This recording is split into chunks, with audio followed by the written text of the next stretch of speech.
Hello and welcome to my humble abode. We've just finished doing all of the work on the house and it's so much nicer than doing it in my car. So I think this might become a bit of a thing that I've moved out of my car and I am sat in my dining room.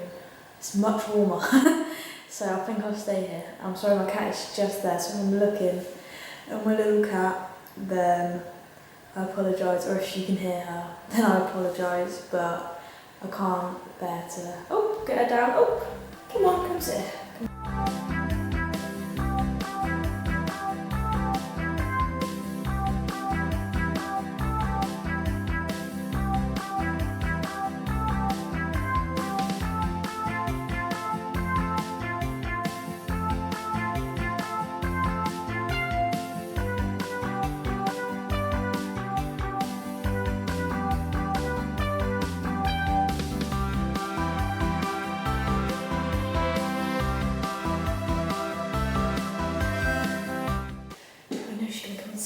Okay, so I'm sorry I haven't uploaded in a while. I have filmed, but there's just something that's not quite right with them. I think I was a bit burnt out with recovery.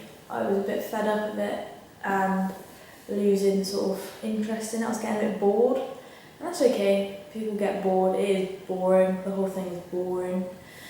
But I just got a bit bored. But you can't lose your momentum, you can't stop challenging yourself. Which I didn't really. My recovery was still going fine, but my motivation was just that I was so tired when I darling. So tired when I boo. I was just so fed up with recovery, but I kept going and yeah, I just didn't, my head wasn't really in the place for doing some videos. I got a bit stressed, so I had a bit of a malarkey, bit of an existential crisis sort of thing. But I'm back to it, I'm feeling good, fresh start, new year, which is what I'm going to talk about. So I firstly should have said Happy New Year. As I've been saying, I hope this one's better than the last, or be glad to see the back of this one. And all those are things you see everywhere, that's about right. So I thought I'd talk about my New Year's resolutions as New Year, for recovery, it's the worst. There's not a time of the year that you're more surrounded by diet culture than New Year.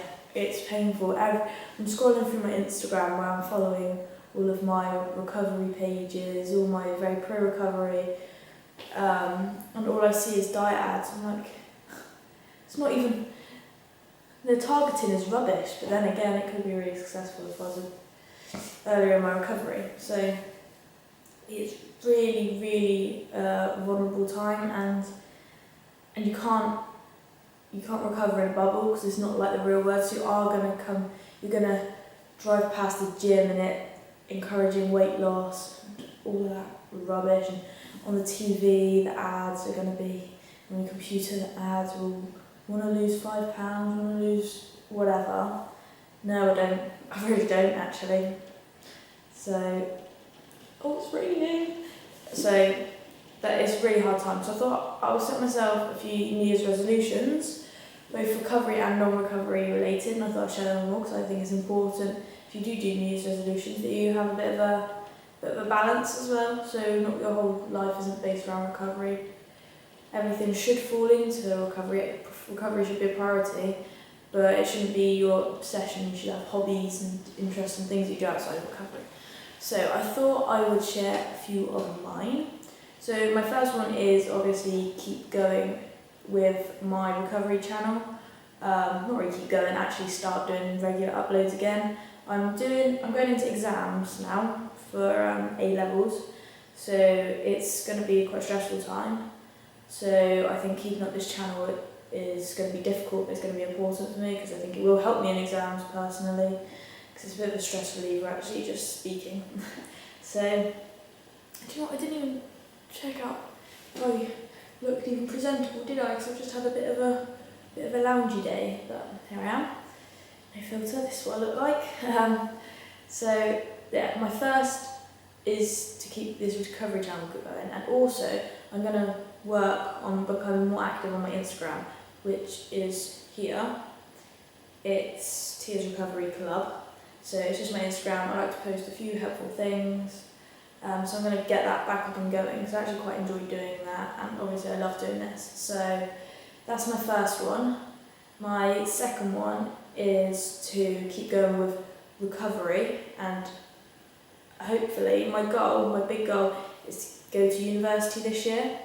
I've applied, I've done everything like that, applied for a few different universities, and I really want to be well enough to go, because my mum and my recovery team are like, you're not going unless you're at a point where we can trust you to be on your own, because I'm going to go reasonably far away to get into the unis that I want to do and the course that I want to do. So my New Year's resolution is to get to university really. So that's going to be a lot of recovery, hard work, it's going to be a lot of challenging and keeping up that momentum that I had when I was falling, keep it back up on the recovery train. And yeah, that's one of my main New Year's resolutions, is to get to university, because that's all I want to be able to get to the end of this year and go, wow, what a year, I've managed to, I'm so much better, I'm so much healthier in my recovery, and I'm at university. I think that'd be the ultimate. So that's a huge motivation for me to get through this year. My other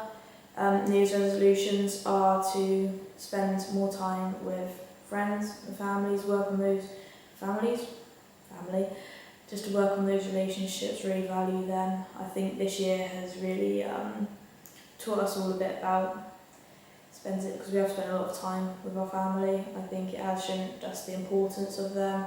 So, this is a bit bleh, isn't it? But you've heard it all the time. But it's to take some time to spend with friends and families, work on those relationships. Because your eating disorder does make you secret, it makes you hide, it makes you away from everyone else. So my aim is to create really open, honest relationship with my friends and family. Another one of mine is to, it's not really something I want to do differently. I just want to carry on listening to podcasts like I Weigh and Mia Findlay's podcast, because I find them really calming, really useful. I just need to make sure, sometimes when I'm not in the headspace for it, I don't do things like that, and I'm not sure whether it's the eating disorder or whether I just want to lay and watch TV. But when my motivation's quite high, I tend to engage in podcasts, whether they're recovery or that sort of related, ones that are really good for my mental health. Make sure I engage with them. Looking after my mental health is obviously linked with the recovery goal, but that's a huge one for me. Just doing little things I know. I've got A-levels this year. I guess this is completely unrelated to recovery, but I really want to work hard and maintain a good balance where I'm working hard for my A-levels, but I'm maintaining good mental health, which is really, really difficult when there's so much up in the air about it. I've been getting quite stressed about the fact that they're still going ahead. Quite frankly, I think it's ridiculous that they are, and that's concerning me. That not just for me, but for everyone.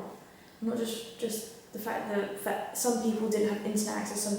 The amount of people that have had deaths within their close relatives, or people that have had to self-isolate, things like that. There's such an imbalance, and it's so unfair for exams to go ahead. So I think managing that stress, managing the stress of exams is going to be a big one, and not reverting to eating disorder habits. Sorry, my cat, she shouldn't really be up here either. My mum will come in and she'll be fuming, she's getting cat hair all over the table. But making sure no eating disorder coping mechanisms are used, because honestly it's a pretty bad coping mechanism. I was listening to Jamila today, her podcast, and she had this brilliant quote. May 2021 be the year that we lose diet companies. That's the only thing I want to lose. Fuck them all. So I cut out then. I think I was just talking about Jamila's quote about 2021, which is hilarious. So I think that was all my New Year's resolutions that I had. So I am going to leave it there. And if I stick to my New Year's resolutions, I'll see you very soon. So it's goodbye from me, and it's a goodbye from Boo. What do we say? Oh, yeah. Someone's happy. Bye, guys.